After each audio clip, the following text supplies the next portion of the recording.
Pourquoi? C'est qui? Mais comment ça? C'est quoi? C'est quoi?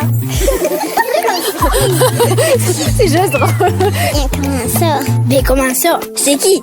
C'est quoi? Allô, mon nom c'est Iris Saint-Onge. Je suis dans la classe 3-4B, Madame Cynthia Pelletier. Je suis dans l'école régionale Saint-Basile RSB. Ma question c'est, pourquoi il y a tellement de feux qui se passent dans la forêt? Pourquoi il y a tellement de feux qui se passent en forêt? Vraiment une excellente question. Et pour y répondre, eh bien, j'ai demandé à Madame Isabelle Garriépé, qui est agente à la prévention et aux communications du côté de la SOPFEU, soit la Société de protection des forêts contre le feu. Mais en fait, on voit une occurrence de feu un peu plus qu'à l'habitude, mais il demeure, là, si on regarde les statistiques au Québec, on reste encore dans les moyennes là, au niveau du nombre des feux de forêt. Mais un feu de forêt, hein, ça se déclare en raison de 3 raisons. Pour qu'un feu soit là, ça prend du combustible, ça prend de l'air et ça prend de la chaleur.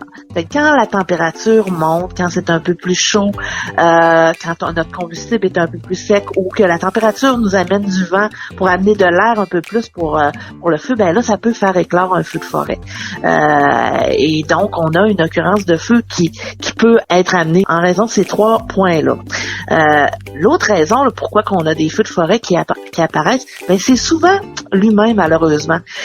Si je vous donne la statistique là, au Québec, là, actuellement, là, en moyenne, depuis les 10 dernières années, 75% des incendies sont allumés par l'humain.